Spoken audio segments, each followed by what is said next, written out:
Ciao a tutti, rieccoci e bentornati allo Scrigno del Calcio, benvenuti in questo nuovo video che oggi realizzo grazie al suggerimento di qualcuno di voi che mi ha chiesto di raccontare la storia della Salernitana 98-99. Io puntualmente ve la vado a ricordare avvalendomi anche del mio fedele quadernino che facevo all'epoca, così tengo sotto controllo date e risultati che ovviamente non ricordo tutti a memoria. E ovviamente vi faccio vedere anche l'album del 98-99, le pagine della Salernitana. Qui c'è la squadra, qui c'è lo scudetto, adesso ve lo faccio vedere meglio, qui ci sono le maglie, addirittura 4 maglie, togliete quella grigia che è quella del portiere, ci sono 4 maglie, quella tradizionale granata con striscia nera sul petto, quella bianca che era quella da trasferta, una terza maglia blu con banda verticale granata e quest'altra che è stata utilizzata in 2 o 3 partite, ricordo Lazio Salernitana 6-1 e ricordo una vittoria a Empoli 3-2 a scacchi, quasi fosse il Rimini bianco granata. Devo dire, io non sono un amante particolare delle maglie strane, questa però mi piaceva molto. Questi sono la maggior parte dei giocatori di quella Salernitana. C'è il giocatore del Camerun, il difensore Rigobert Song, eccolo qui, ma soprattutto guardate qui un giovane Gattuso alla sua prima esperienza in Serie A, sarà uno dei protagonisti, non certo la stella, diciamo, della squadra, perché la stella di quella Salernitana è Marco Di Vaio, che era stato anche il capocannoniere della Serie B precedente. La storia infatti di quella Salernitana inizia proprio dal trionfo in Serie B dell'anno precedente. La Salernitana stravince il campionato giocando un grande calcio. Salernitana e Venezia scappano già dall'avvio del campionato. Salernitana guidata da Delio Rossi gioca un calcio offensivo ma anche efficace, vince tantissime partite. Si capisce che la Salernitana andrà in Serie A praticamente quasi alla fine del girone d'andata, credo all'inizio del girone di ritorno, quando vince lo scontro diretto in casa del Venezia 3-0, e poi sarà un percorso liscio in attesa di festeggiare il ritorno in Serie A dopo 50 anni. La Salernitana torna a giocare in Serie A dopo 50 anni, sa che dovrà soffrire, sa che centrare la salvezza non sarà facile, eppure la Salernitana può godere di uno degli stadi più grandi e più caldi per le zone basse della classifica. Stadio Arechi ovviamente sempre pieno, quasi nessun tifoso aveva visto la Salernitana in Serie A se non quelli più anziani dell'epoca, e quindi affollare lo stadio sembra veramente naturale farlo ogni 15 giorni. E nutritissima sarà sempre anche la rappresentanza in trasferta dei tifosi campani. La prima giornata, sabato 12 settembre 1998, la Salernitana viene sorteggiata, tra virgolette, nel calendario con la Roma. Si gioca Roma-Salernitana, è la sfida della zona, è la sfida tra allenatori offensivi. Zeman contro Delio Rossi, finisce 3-1 con vantaggio della Salernitana proprio con Song alla fine del primo tempo, e poi 3 gol della Roma con Paolo Sergio che segna la doppietta e Totti che sigla il secondo gol. Alla seconda giornata la Salernitana perde anche contro il Milan in casa, l'esordio casalingo 2-1 segna Breda. Alla terza giornata perde a Udine 2-0, è inchiodata in fondo alla classifica con 0 punti, l'unica squadra a 0 punti dopo 3 giornate. Inizio non semplice, Delio Rossi predica calma, vuole che l'ambiente sia comunque compatto insieme alla squadra, calma anche i giocatori. Arriva il primo punto la settimana successiva. Ecco, forse la pecca della Salernitana sarà quella di non riuscire a vincere tanti scontri diretti. Farà delle partite importanti contro grandi squadre, ma non riuscirà a prevalere in tanti scontri diretti. Uno di questi è quello della quarta giornata, il 4 ottobre 1998, Salernitana-Empoli, finisce 1-1, segna Breda, bravissimo a calciare le punizioni. Tra l'altro Breda è l'attuale allenatore della Salernitana, se non lo cambiano ancora, visto che io quando sto registrando questo video siamo intorno a 20-21 febbraio, Breda è ancora l'allenatore della Salernitana, magari quando esce il video sarà stato rimosso, speriamo di no. finisce 1-1 Salernitana-Empoli, primo punto dei campani in Serie A, arriva la prima vittoria. Intanto la Salernitana perde tutte le partite in trasferta inizialmente è veramente un colabrodo. La prima partita vinta, la prima vittoria arriva il 1 novembre 1998 e batte la Lazio, che è una delle grandi favorite per lo scudetto, gol all'89esimo. Io ancora oggi, dopo oltre 25 anni, non ho capito chi abbia segnato quel gol che permise alla Salernitana di battere la Lazio 1-0 al 90esimo. Ci fu un calcio di punizione più o meno da 30 metri lateralmente. Qualcuno dice che la toccò Di Vaio, io qui ho scritto Di Vaio 26 anni fa, ma credo che poi il gol sia stato attribuito a Tedesco.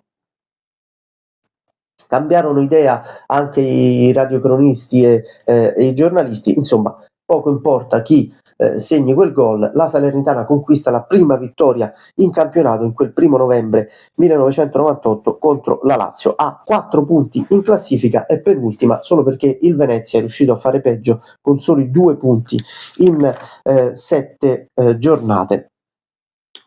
Quello che vi dicevo prima, la Salernitana non riesce a fare punti in trasferta e non riesce a fare punti con le squadre, o quantomeno non riesce a vincere con le squadre di bassa classifica, le rivali nella lotta per non retrocedere. Sampdoria Salernitana 1-0, la Sampdoria è invischiata nella lotta per non retrocedere, lo sarà non tanto in questo momento, in questa prima parte di campionato, ma lo sarà soprattutto dopo.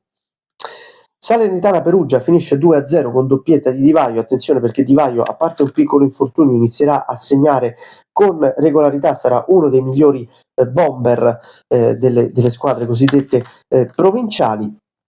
E arriva poi finalmente anche il primo punto in trasferta. Pensate che il primo punto in trasferta stava per arrivare addirittura a San Siro contro l'Inter. Inter Salernitana 2-1, vantaggio della Salernitana con Di Michele, pareggio di Simeone al 72esimo e gol di Javier Zanetti in pieno recupero. E pensate che quella partita determinò il clamoroso e ancora oggi rimpianto esonero di Gigi Simoni, che passò in una settimana dalla panchina d'oro alla vittoria sul Real Madrid e alla vittoria in rimonta sulla Salernitana al 90esimo, a un esonero che ancora oggi non ha capito nessuno. Poi arriva il 2-2 col Bari, con pareggio del Bari con il danese Knudsen proprio in pieno recupero, e arriva, come vi dicevo, il sospirato primo punto in trasferta il 13 dicembre 1-1 in casa del Bologna, autogol di Paramatti dopo il vantaggio del Bologna con Signori. Alla fine del girone d'andata, alla 17esima giornata, siamo più o meno a metà gennaio. Ultima giornata, Salernitana Piacenza 1-1, altra partita non vinta contro una squadra in lotta per non retrocedere. La Salernitana è ultima con 13 punti, c'è l'Empoli a 14, c'è il Venezia, la Sampdoria e il Vicenza a 15. Tutto sommato è comunque una situazione rimediabile. Nel girone di ritorno arrivano anche, permettetemi la parola, un po' di sfighe. La Salernitana vince delle partite importanti, vince 2-1 in casa con la Roma, vince 1-0 in casa con la Juventus e 2-0 in casa con l'Inter, ma perde ad esempio una partita in casa del Milan, che adesso vi faccio vedere, 3-2, eccola qui, che è una delle partite più incredibili che io ricordi.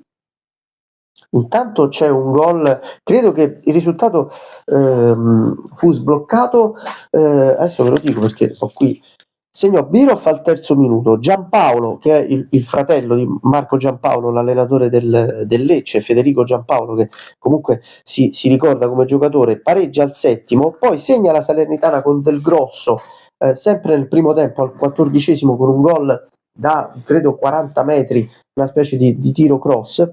Poi il Milan segna con Weah e Biroff 3-2, la Salernitana prende 3 pali, mi ricordo, con Di Vaio, con Di Michele e con Fresi proprio nel finale. Infatti c'è anche scritto qui: Milan segna 3 gol, è aiutato da 3 pali e è da solo al terzo posto. Diciamo, la regola del 3 in quel Milan Salernitana si è confermato. La Salernitana comunque continua a essere in lotta per salvarsi, vince 3-2 ad Empoli, uno scontro diretto fondamentale a metà febbraio con tripletta di Di Vaio, una delle due triplette di Di Vaio, l'altra sarà nel 4-0 rifilato al Bologna. Come vi ho detto, vince delle partite importanti, ma resta comunque invischiata in fondo alla classifica. A marzo arriva anche l'esonero di Delio Rossi per far posto a Francesco Oddo, che è, per chi non lo sapesse, il papà di Massimo Oddo, per chi è più giovane, che magari conosce soprattutto l'ex terzino, anch'egli allenatore. Arriva la sconfitta 6-1 in casa della Lazio, ma quello poteva essere anche messo in preventivo. Vittoria importantissima nello scontro diretto con la Sampdoria, 2-0. La Salernitana non riesce però ad uscire dalle ultime posizioni. La vittoria con la Juventus, che vi dicevo io, arriva alla 30ª, 31ª giornata, adesso ve lo trovo, fa 0-0 a Bari prima, poi batte 4-0 il Bologna alla 30ª giornata. Siamo al 2 maggio, Salernitana Juventus 1-0, gol di Di Vaio.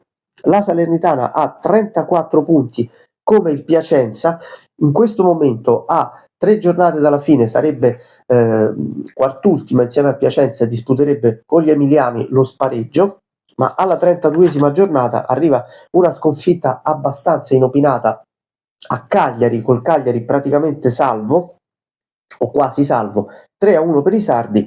Il Piacenza batte 2-0 la Roma e a quel punto la Salernitana è quartultima da sola. Ci sono ancora possibilità, ma la Salernitana deve fare in pratica bottino pieno, battere il Vicenza e condannarlo alla retrocessione alla penultima giornata, e così avviene il 16 maggio del 99. Di Michele e Vannucchi con un gol all'88esimo piegano il Vicenza. A quel punto, a una giornata dalla fine, la classifica dice che Piacenza e Cagliari hanno 40 punti e sono virtualmente salve, Perugia 39, Salernitana 37 e poi ci sono le retrocesse Sampdoria 34, Vicenza 33 e Empoli a 20 punti. Che cosa deve succedere alla Salernitana per salvarsi?